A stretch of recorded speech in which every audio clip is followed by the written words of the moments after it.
delighted to welcome you here this afternoon. My name is Benny Landa. Many of us know one another from previous Drupas. I apologize for those of you who don't have a place to sit. We're overwhelmed by the number of journalists here. We thank you all very much for coming, and I have to tell you something, it's great to be here, and it's great to be back.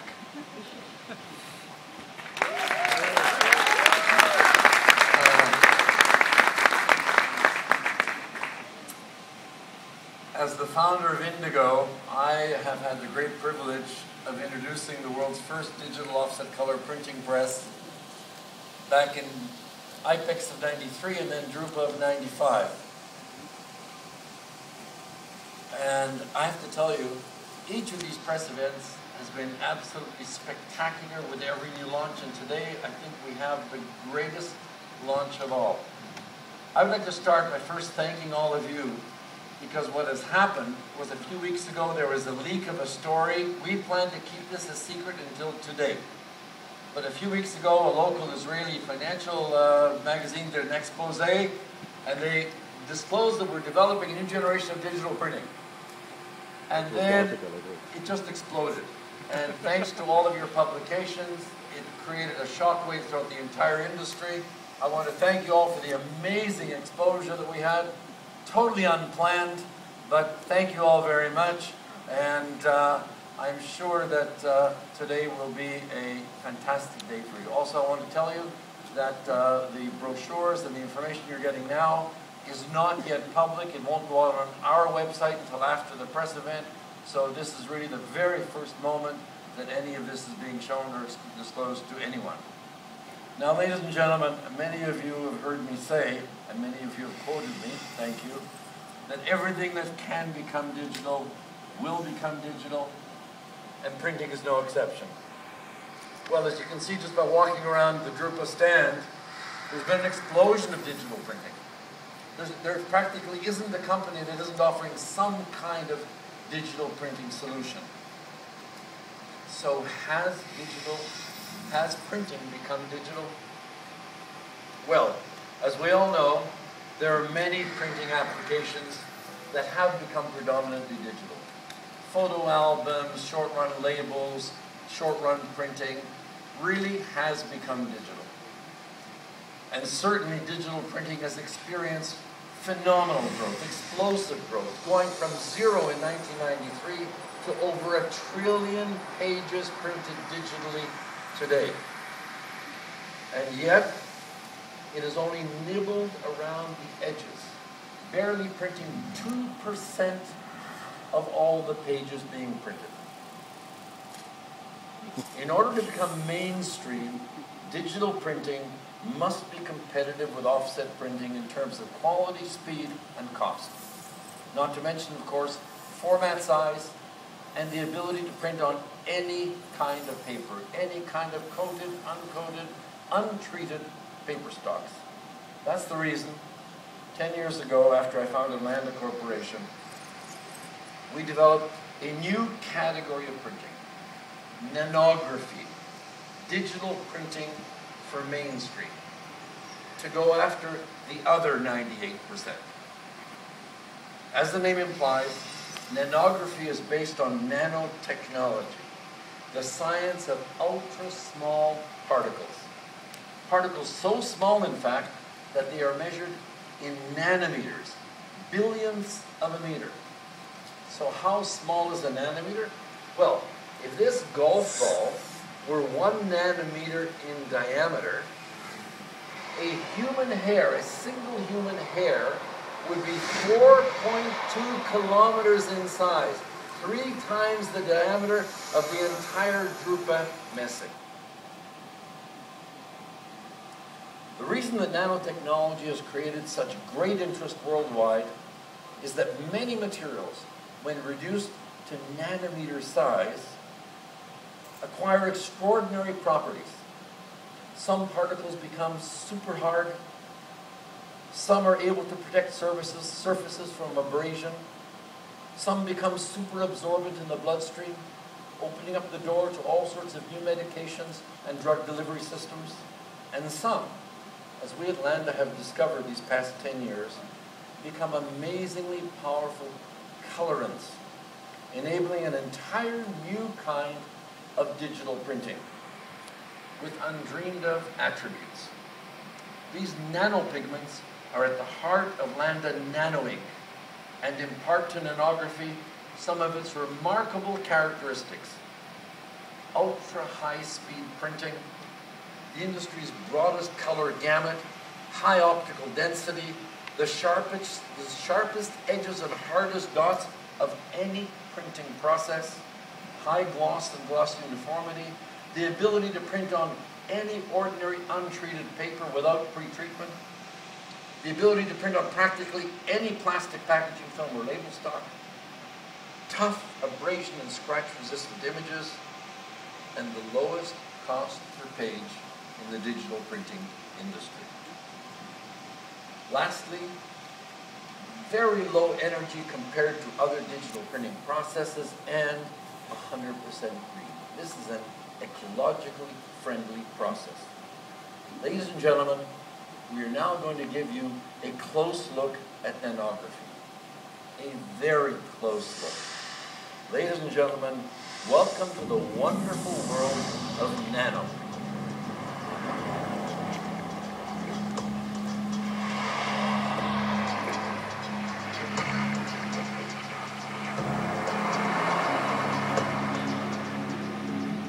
Hi there. Here we are, down in the depths of a sheet of paper, waiting to be digitally printed by inkjet. Though we are sheltered by all these paper fibers around us, there'll be of little protection. For when the dreaded drop hits, it will be like a tsunami, a tidal wave torrent that will drench the paper fibers and will mercilessly drown any nano folks like us. So we'd better get out of here.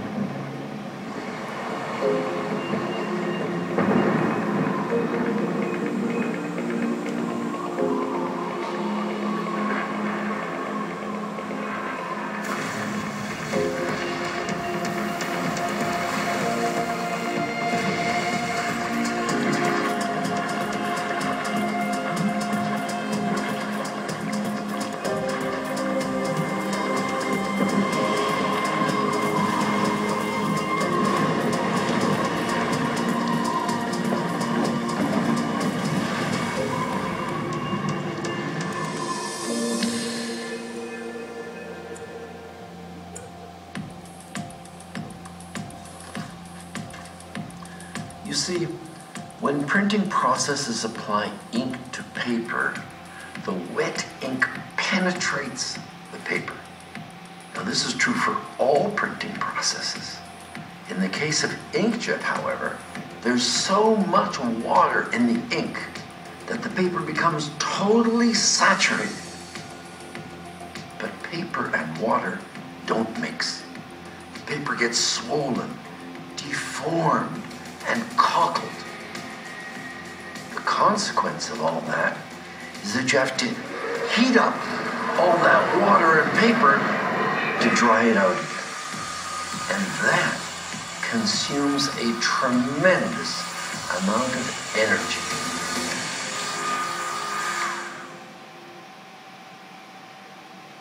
Now, ladies and gentlemen, I know that many of you, with all the news that has been issued in these past few days, are very eager to talk about our strategic partnerships and our strategy. But we think it's so important for you to understand why Landa nanography is becoming the industry-wide standard for the next generation of printing. You have to understand why these partnerships came into being. So we want you to really understand the depths of nanography, understand how the process works, understand the fundamentals. So we're going to go even deeper into what nanography is. Ladies and gentlemen, I now present you Landa nanographic printing.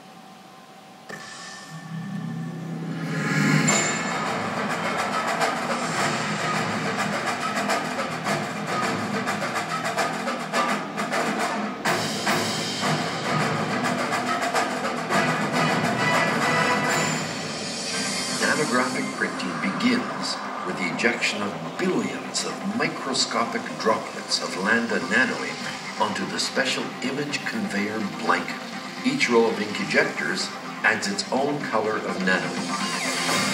Each droplet of nano ink lands at a precisely designated location, blending with other droplets to create the final colored ink image.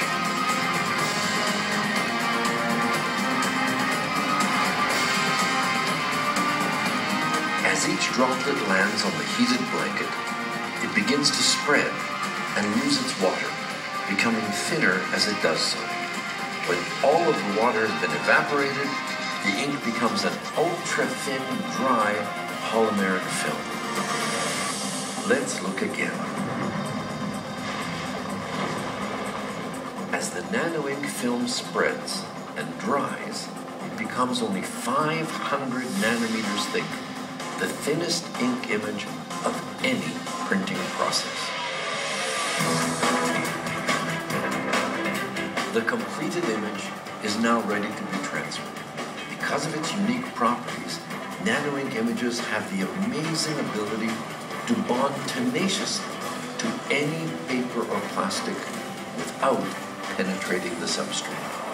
Upon transfer, the nano ink film instantaneously bonds to the paper, forming a tough, abrasion-resistant laminated layer, leaving no residual ink on the blanket. Nano ink images can be transferred to sheets or webs of ordinary coated or uncoated paper or plastic packaging films without any kind of pretreatment. Since nano ink images are already dry, there's no need for any kind of post-drying. So two-sided printing becomes simple and printed goods can be immediately processed right out of the press.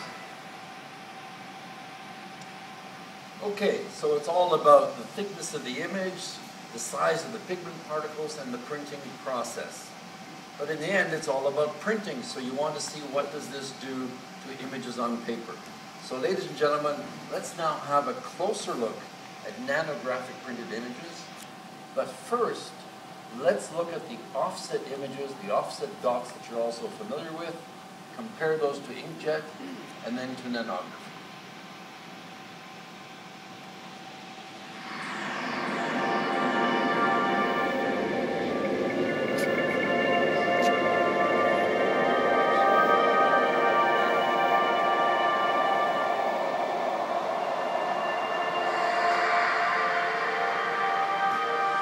Offset printed dots have poorly defined edges and non-uniform density. Inkjet printed dots are even more ragged with poor optical density. And this is nanography. Note the extraordinary edge sharpness, high image density, and uniformity. Such a startling effect deserves a more in-depth explanation.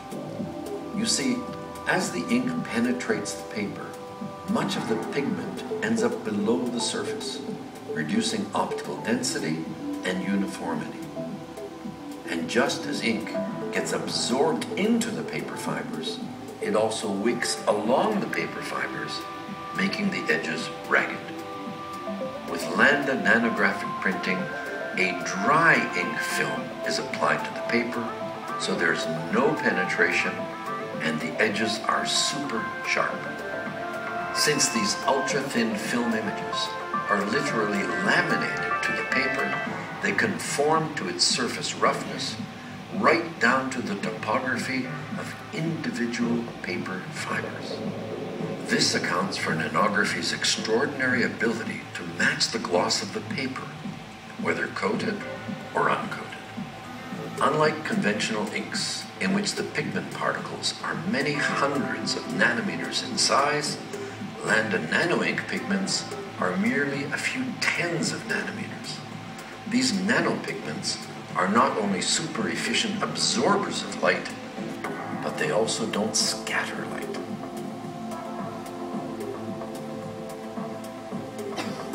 These properties give Landa nanographic printing the broadest CMYK color gamut of any printing process.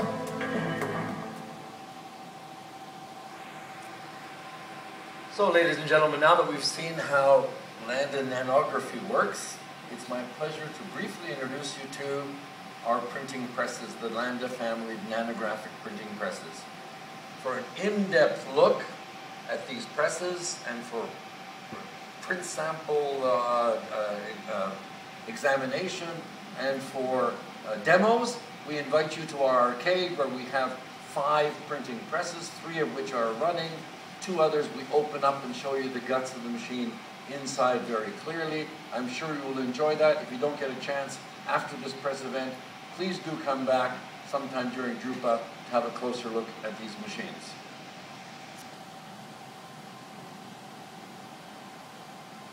And now, ladies and gentlemen, it is my pleasure to introduce you to the 2 stars of this show. This is the Landa S7. It is our B2 color press. And this is the Landa W50. It's our web press, 52 centimeters wide, for publishing, direct mail, marketing collaterals, and the like. Now, all of our presses have 2 things in common. They all print in 4 to 8 colors, and they all employ the most amazing user interface. Now, smaller may be better when it comes to nanoparticles, but size, when it comes to size, bigger is better when it comes to user interfaces. This 3-meter long interactive display, with its intuitive man-machine interface, enables even an untrained operator to very quickly become a master. The machine controls appear both on the right-hand side and on the left-hand side of the machine, so an operator can run the machine facing the sheet feeder or facing the stacker. The right-hand side of the display, is there somebody, there's supposed to be somebody at that show. Okay, the right-hand side of the display, Elon, I will let you do this, is the interface for the operator that enables the operator with intuitive functions, just like an iPhone, enables the operator to manage the job queue. He can change the order of jobs, he can insert, he can drag, he can drop, he can place, he can do it in any format he wants, either a list or a job or icons. And you'll notice these icons, okay? You notice these icons here, they describe the function in each job. So the machine knows how to rank the jobs in the optimum order of performance. This is a timeline. It describes the shift. I'm sorry, I'll shift over here for some of you. This is the timeline. It describes the time of the operator. Oh, let's go back, please, can you go back to the icons here? It goes back to, the timeline describes the operator's shift. Oh, there we are. Sorry. Timeline describes the operator's shift, and it's over here. When he changes the jobs, it shows how much time in the shift it takes, and what he's concerned about is his shift. So it ranks the jobs in the order of the most efficient use of the machine. So clearly the first jobs will all use the same paper, the jobs after that same paper size, the jobs after that changing paper, because that requires operator intervention with the machine. This gives the machine the most optimum functionality. He doesn't have to use them, he can override it, he can change it. If he gets an urgent job, he can always slide it to the highest priority. Now, the job that is actually being run is shown here. And I will switch now back to this press, because Elon, you're going to run the press. Right? The job that's actually being run is shown here, and the left-hand side of the machine are all the machine functions. And the computer-generated graphics actually show you the job that's running in the machine live in real time. Not only that, normally printing presses are very long machines, and the operator spends all day running from one end to the other. But we've incorporated all that inside the machine, and if the operator wants to see what's happening in the critical stations, for example, the sheet feeder, or he wants to see what's happening inside the machine, exactly where this is the sheet feeder, there's a video camera in there looking at the sheets. He wants to know what's happening in the transfer station. This gets inserted into the computer graphics so we can see all of the actual pages being printed, fed, and stacked. It's an operator's dream.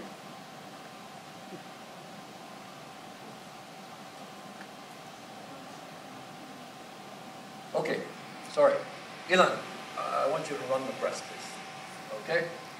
And we'll start running this press. And while we're doing that, these presses are only for demonstration. We're going to open up the press. We're going to show you what it looks like. You can open it up first or run it first, whichever you like. We're going to give you a look at what it looks like inside when it's actually running.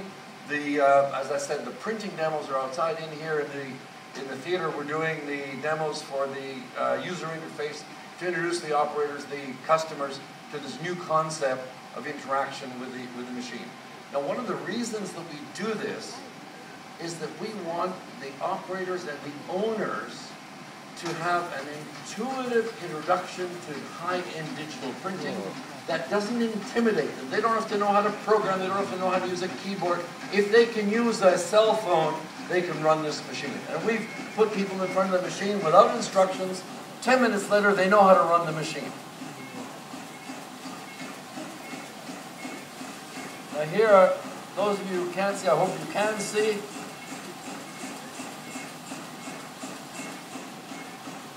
This machine is specified for, this one, 12,000 sheets per hour.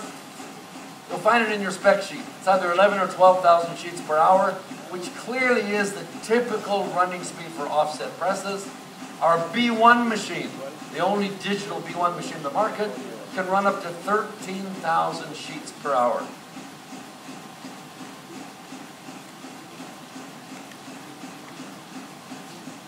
Okay, to round things off, this is the W50. Guys, you can run this press, please?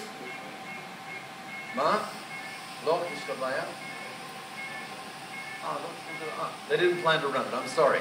So we'll run the video instead, and if you come back during the show, and we will run the press during the show. This is an incredibly fast machine. Runs at 200 meters a minute, double-sided printing, and is unlimited in the area coverage that can be printed. Okay, an introduction to the W50, the most amazing machine of all.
I said this is an owner's and operator's dream. I want to tell you about a few more features. I'm not sure we have them ready. Rami, do we have pictures of the toolbox? Do we have pictures of the ink? Do we have the empty ink can? Here we are. Okay, great. I invite you all afterwards. We are not quite ready with this. We will be by the time the customers are in here. We have videos of our ink supply. That is the green machine. It's water-based ink. There's nothing like pure, clean water to base ink on. In our view, in the future, even if our customers can afford other kinds of ink like solvent-based inks or UV inks, our planet can't. In the future, all printing will be water-based printing. And this machine is very green in other respects. It has a very small footprint. It's relatively energy efficient. And the ink is quite innocuous. We are looking to FDA compliance for food packaging. We expect to get it easily. And moreover, this is the ink. This is a 15-kilogram ink container. This is how it comes. The ink comes in the ink container this size. As the ink gets consumed, it shrinks. The machine knows, it weighs the amount of ink, it knows exactly how much is there. But more importantly, when you're finished, this is what you have. You have a plastic recyclable container that you can simply throw into the recycle bin together with your beverage bottles, which is absolutely spectacular. It doesn't take up volume, and it doesn't need to be disposed of in any special way, and 100% recyclable.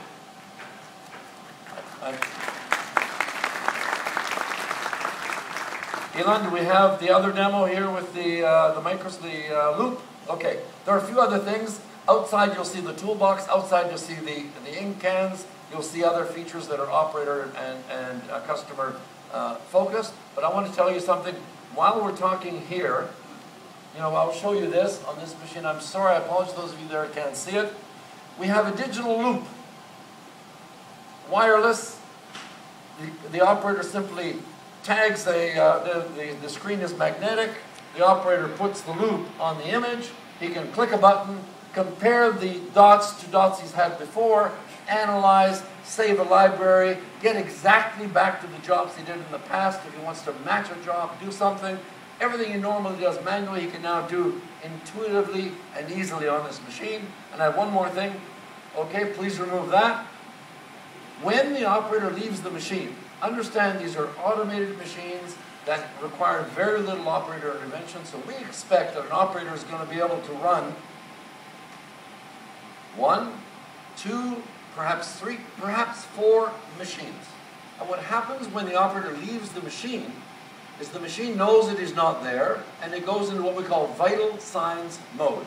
In vital signs mode, the 4 reasons why he may be needed by that machine are, hey, you're running out of paper, hey, your stacker is overflowing, you're running out of ink, or the jobs you've programmed me for, the jobs you told me to do are going to be finished.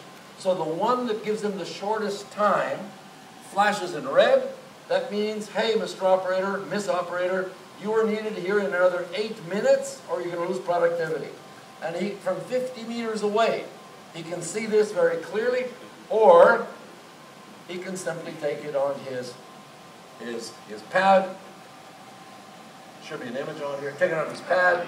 The entire touch screen excuse me, wrong pad, it's me. The entire touch screen is on a portable pad, and he can control all 4 machines from one touchpad. So I'm not suggesting that you want your operators going to a coffee break or the washrooms with the touchpads and monitoring the machines from there, but it certainly is a fantastic capability that we're offering to customers. Now, ladies and gentlemen, I said at the beginning, what does all this mean for the future of printing and for our customers? Well, let's talk about the future of printing. Clearly, if you're in the packaging business, so long as mankind eats food, it will need to be packaged in beautifully printed containers. So, for packaging, the future is very clear. It will continue to thrive, it will continue to flourish. However, what about commercial printing and publishing? Let's face it, eventually media, printed media, will be replaced by digital media. In my opinion, there's absolutely no doubt about it. There's nothing more ephemeral than technology. Here today, obsolete tomorrow. Even printing on paper. One day, printed paper, chopped up trees on which we smear pigments, one day that is going to be replaced by all digital media. But you know something? Mankind has been communicating with paper for 5,000 years and has been printing for 600 years. This is not going to happen for many decades. We will see declines, but certainly printed media is going to be a very important, powerful, major market for many decades to come. And for most of us in this room and for all of our customers, what really counts is the horizon. And for most of us, the horizon is the next 20 years or so. And so for the next 20 years, the question everybody should ask themselves, how can I prosper while the industry transitions from conventional printing to digital printing and ultimately to digital media? So if I really believed that digital media was going to take over printing in our lifetimes, even some of you younger people in your lifetimes, what would I be doing here? Why am I here? Why would we bother doing all of this? Well, I said the word eventually. It will eventually become digital. That eventually is so far away that right now the opportunity looks fantastic. And those who are depressed about the idea that iPads are going to replace, or whatever they're going to call them in the future, are going to replace digital media, aren't thinking right. They're looking far too far over the horizon. Our lifetimes, there are gigantic, huge opportunities for this industry and for our customers if they make the right moves. So you probably think that the answer for the customers is, hey, you should all become digital print shops. Why? Because obviously they're the ones in these tough times for printing, they're the ones who are prospering. But you'd be wrong. That isn't the answer. Not because today's digital printing focused on personalization and short runs and all the premium places the digital printing works, not that they're not doing well, they're doing very well. But it's that other 98% that is the huge opportunity. Mainstream commercial printing, which has not yet been touched by digital. And that's where nanographic printing presses come in. You see, it's not about opening up new digital printing business opportunities. It's all about making money from the business you already have. Landa nanographic printing presses allow you to produce short to medium run lengths, which your customers demand, at less than the cost of offset printing. And that's the major message we have. Nanographic printing presses are not a replacement for offset, because you still need to do those run lengths that are tens of thousands or hundreds of thousands long, and for the foreseeable future there will not be a digital printing technology that will replace offset in that segment. However, your customers are demanding shorter and shorter runs, and there, because of printing plates and make-ready, no offset printing press can produce economically. And so customers need both. Offset for longer runs, and printing and Landa nanographic printing for shorter and shorter runs.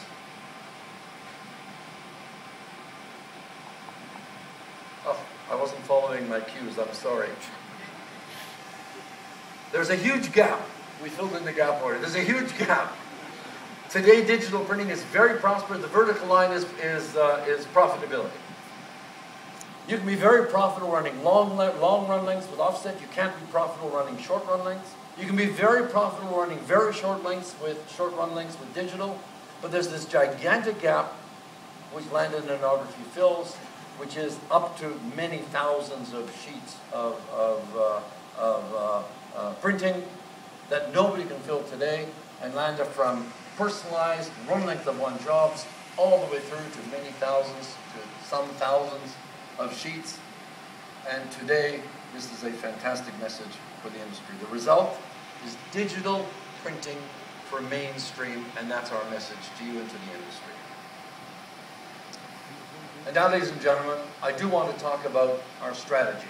And I know many of you are waiting to ask the questions, but before you ask the questions, allow me to ask the question that I think you probably are asking yourselves. What is going on? What's behind all these strategic announcements? Why are all these companies, so far we've announced Komori, Merenlender Ltd, and Heidelberg. Why are all these companies embracing Landa nanography for the next generation of digital printing? I think the technological answer you've already seen. The economic answer you've already seen. What is the strategic answer? What is the strategy? And why are they agreeing to embrace a technology that they know up front their competitors are also going to embrace? The answer is simple. It's to solve the problem. What is the problem? Well, 15 years ago, the problem was competition. 15 years ago, the market was booming, everybody was buying, and the issue was, who's going to be able to buy, to sell, who's going to be able to make the sale? So everybody was focused on competition. But as you all know, in the past 10 years, especially in the past 5 years, this industry has been devastated.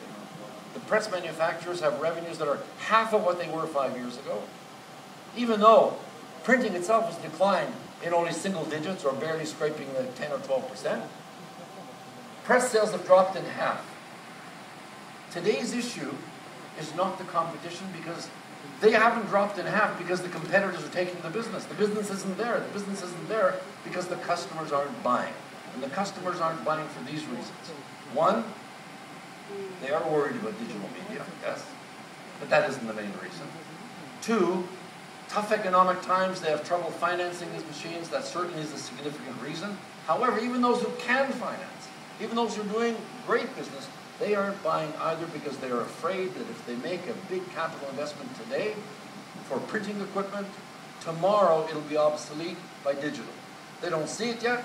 They haven't seen these presses yet. They don't know, but they know in their gut, hey, the future is digital, it will be digital, and if I buy a press today that for the next 10 years I can't get an ROI on, I'm going to be out of business. For them, they have to mortgage their homes to make these big capital investments. It's a big deal. They aren't buying, they're sitting on their hands. There's huge pent-up demand. If the customers could feel confident that they can make these investments and have prosperous businesses. So that's where our challenge came, and that's why we decided on this strategy. And the answer is, nanography can give them successful businesses. They can make money today without having to go and proselytize and convert the world to digital personalization and all this stuff, which are wonderful. And of course, any digital press can do that. But this can give their mainstream printing, make their mainstream printing profitable today. So how do we get the market to embrace this? How do we get the customers to feel the comfort? Well, Landa could, as others have tried. We could have a monopoly. We could say to the customers, hey, Mr. Customer, here we are, Landa, we're bringing you salvation, we're bringing you the new generation of presses, and this is what they can do for you. But in this industry, customers tend to be very loyal to their vendors. And their vendors, their Heidelbergs, their Comoris, their Manrolans, what would they be saying? They would say, oh, rubbish, don't go that way, go our way. Everybody pulling his direction. Customers will continue to be afraid, because they won't be convinced that they're making the right decisions. Like when VCRs, many of you might remember this. Who would buy a VCR when there was this big battle between Beta and VHS? Only when it was clear there is a universal industry-wide accepted standard, only then did everybody embrace the technology. That is our strategy. We want this industry to flourish. We need the customers to be successful.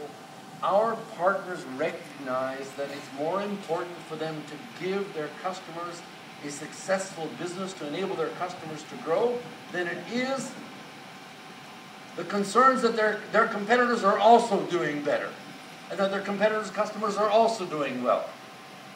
So I like to think of this as a new order in the printing industry, an order in which vendors are focused on, monolithically focused on one thing, their customers, and less concerned about their competitors.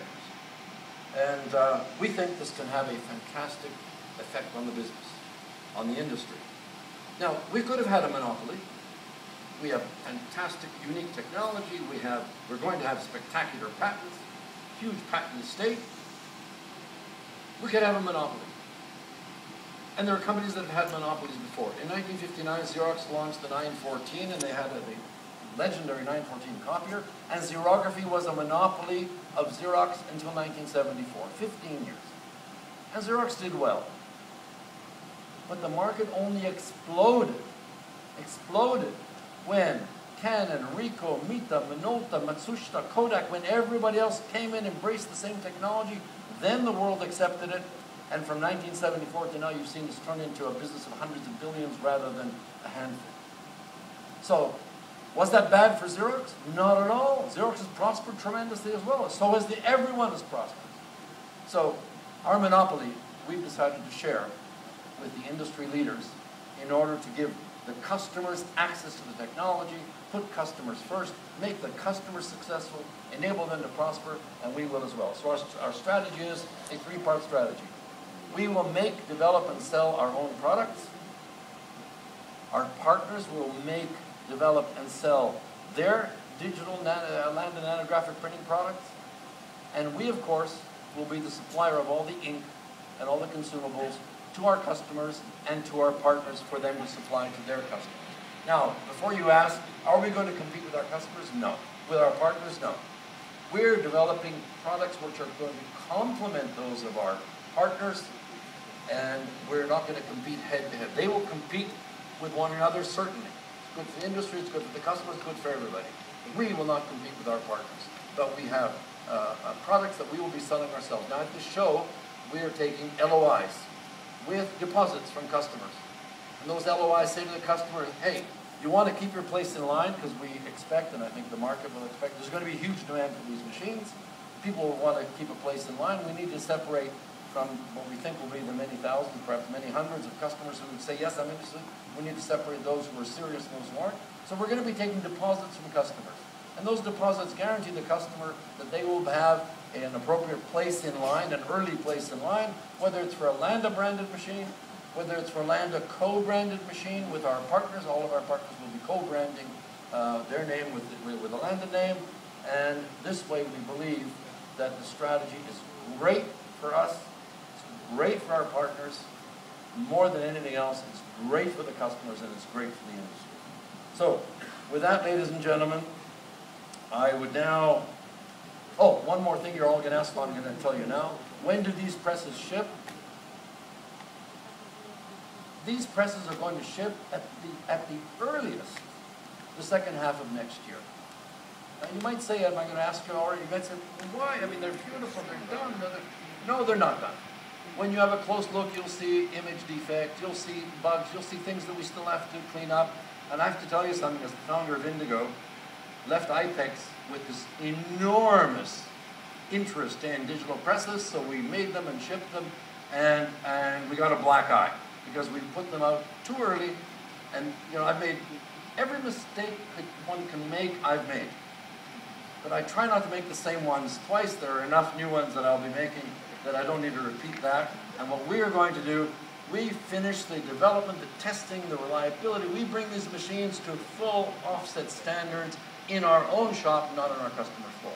So that's why first machines only latter half of next year. As for our partners, they will have to speak for themselves. Ladies and gentlemen, that's the end of my spiel. Now what I would like to do very quickly is introduce you to the people who made this happen. Of course, there are hundreds of people who made this happen, but I want to introduce you quickly to my staff, our senior executives. Please, come to the front, wherever you're sitting. Oh, you're all sitting at the back.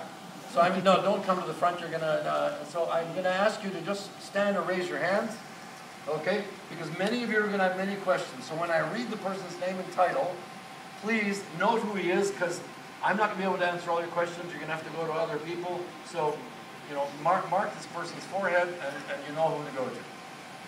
Mimi Sella, Corporate Vice President of Strategy and Investments. Stand up and wave, please. Stand up and wave. Okay. Nir Zarmi, Corporate Vice President and Chief Operating Officer of Landa Digital Printing. Dan Lapidot, Corporate Vice President, General Counsel. Hey, keep your applause, please. I know I appreciate it. Keep your applause. Dan Lapidot. Colby Waldman, Corporate Vice President of Operations. Ruth Iran, Vice President of HR. Ronnie Sternberg, Corporate Director of Business Development. Ila Bialasuk, Vice President of Marketing, Digital Printing. Kobe Ulmer, Director of Worldwide Sales, Digital Printing. Gilad Sori, Vice President of Product Strategy, Digital Printing.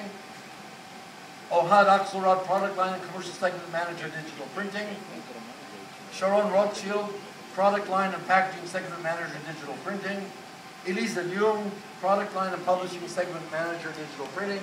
Lilach Sapir, Consumables and Segment Manager, Digital Printing. And Itai Unzik, Financial and Business Analyst, Digital Printing. Between that huge team of people, I'm sure we can answer all of your questions. Ladies and gentlemen, I'm pleased to take your questions. Oh, I told you that, right? Yeah. Oh, sorry, one thing. Before you leave, are there magnets on the machines, guys? before you leave, of course you want to see what these machines do, so allow me just to post a couple of, these are from our flagship B1 press called the S10. And if you look real close, you'll see a little scratches, defects here and there. These are the reasons the machines aren't going to be on the market for a while. But believe me, this is the fundamentally most fantastic printing process that ever was, and it's going to be a real change to this industry. So you can pick at the defects, and you can look at the things that are missing, and I'm sure you'll write about them at great length, and we acknowledge that. I think that we certainly know what quality is and what quality has to be in this industry, and this technology has the promise of the highest quality of any printing process. So I'm happy to take your questions. Please. Somebody have a microphone? Oh, there's a microphone there. Okay, this gentleman here, please. Oh, sorry, you'll be second. Yeah, you're first. Okay. Mr. Landa. Yes. You haven't said anything about the problem of clogging. Any process, the process which you've described, must involve the ink passing through some kind of a jet. Yes. In a jet, you can get clogging. Yes. We use ink ejectors. Now, there's a lot of speculation. Why do they call them ink ejectors and not inkjet heads? And inkjet squirts drops of ink onto paper, and because we have a special architecture and the blanket and it's heated, we have to modify the piezo ejectors that are used for inkjet to accommodate into our process. However, the core technology is the same as inkjet, and the good news from that is there are, and this is in part answer to your question, there are billions of dollars being invested in inkjet technology development. We aren't investing them, the world is investing them. It is clear that one bit, one drop is a fundamentally simple technology. There isn't anything simpler. And it is clear that if you look at the extraordinary rate at which inkjet technology has been exploding, look at the capabilities that it has today, we simply leverage that investment. And the question of clogging, if there is clogging, if there isn't clogging, believe me, those are not fundamental issues. There are bugs, there are problems, but that will certainly be resolved. And the future of the ink ejectors looks very promising to us. And with many vendors offering very advanced capabilities, all of them are potential partners for us for supplying the ink ejectors. And we think that whatever issues the inkjet systems presently have today, those will certainly be overcome by the industry. We are not fighting that. Others are. There was another question here. Yes, please.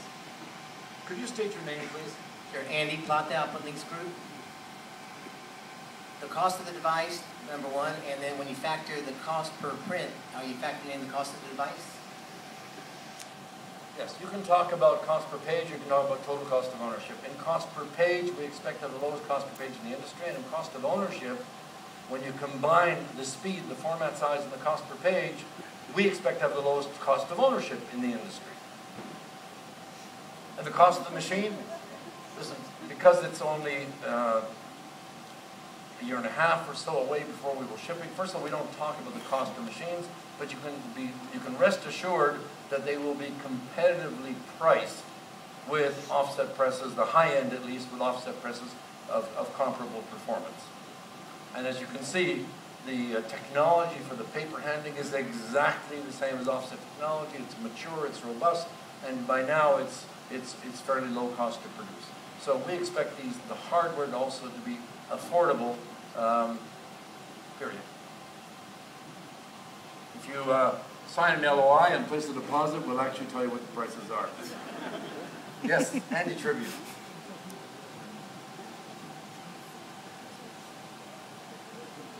Andy Tribute. Let me just pay a brief tribute to Andy Tribute, who is just about to retire from this industry after having the most stellar, spectacular career, and we're honored, Andy, to have you here with us today. Ladies and gentlemen, join me in welcoming Andy. Thank you, Benny. I won't ask a nasty question on that bit. When am I going to try to No. do it? I'm going to die in front of a machine. So far, you've announced 3 partnerships for sheet fed. you have a web press over there. Looking at the video, it didn't look like any web press I'd seen inside with side-by-side webs. Are you having a partner for that, or is this your own development completely? It's our own development from the ground up. The entire thing is our own development. But as I said, our philosophy is partnering. We expect to have a significant number of additional partners in various segments, in various markets. We, as I said, we do not intend to have a monopoly in this market. We think the best thing for us in the industry and for the customers is to have a choice, for them to have access to the best technology through the vendor they most trust, who they would most want to be in his hands, and that won't always be Landa. Hopefully, one day it'll only be Landa, but it won't always be Landa. So, yes, we plan to extensively continue to partner. And I have to tell you one more thing.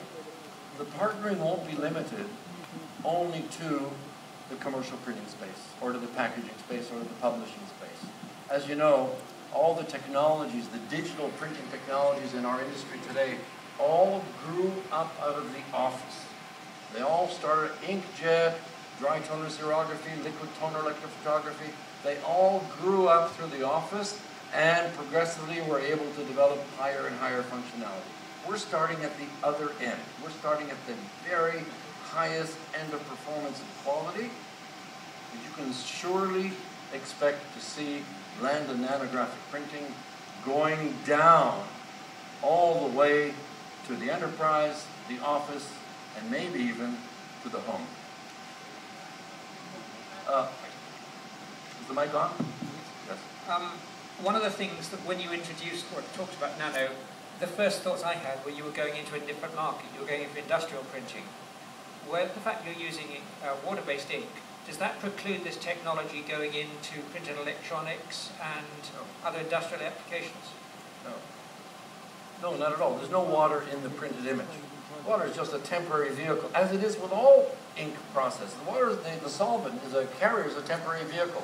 Trouble is, if it's an organic solvent, that temporary vehicle then goes into the environment. If it's UV, that temporary vehicle stays in the image. And so the important thing is, what is the vehicle? And pure, clean water is the best vehicle, but it's gone. It's no longer. That's why we in packaging films, we print onto polyester, onto polypropylene, onto polyethylene, which is one of the most difficult materials of all to print on. We print on all plastics, and it's a universal solution. Who's next? Yes. Let's jump. Hi, Gareth. The ink itself, in terms of supply of that ink, are you going to partner with a ink manufacturer, recognized ink manufacturer, or will you be building plants to make the ink yourselves and retain complete control? I'd like to think that we are a recognized ink manufacturer, but yes, we will be producing the ink in various locations around the world, but they will be all Landa plants. We need to control the technology, the process. We will have plants in the Far East, we'll have plants in North America, and we will supply Europe either from Israel or also a plant in Europe. And at what stage are we with those? Have you started building those yet? Or we have one plant in Israel, yes, but it's only a pilot plant. There won't be huge volumes for another couple of years. But you need a big installed base to get to gigantic volumes. But the volumes are staggering. Staggering. Yes, this gentleman. I guess two questions. One is a follow-on to probably each of these. Before there was a discussion about clogging, and I'm more concerned or curious about, and maybe it's too early, do you have any idea what the headlight is going to be like on these things? The headlight depends on the technology and on the vendor. There are two main technologies in inkjet. One is piezo, one is thermal. Generally, thermal printheads have a short life, piezo printheads have a long life. Thermal printheads are cheap, piezo printheads are expensive, and so it depends entirely on the technology and the vendor.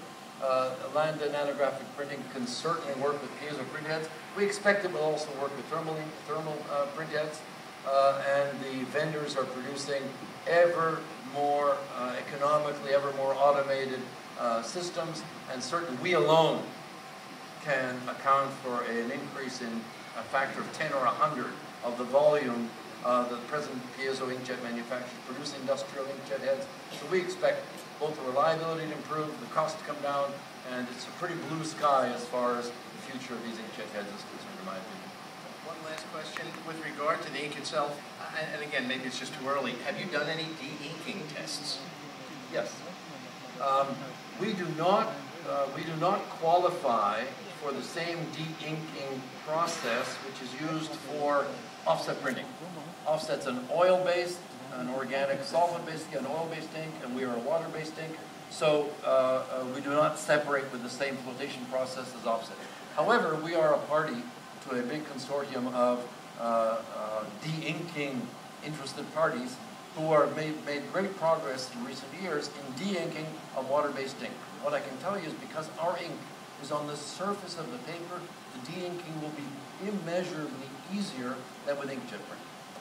But there will be de-inking solutions for Landa nanographic printing. Again, here we'll be leveraging the solutions developed for inkjet, but it's an easier challenge.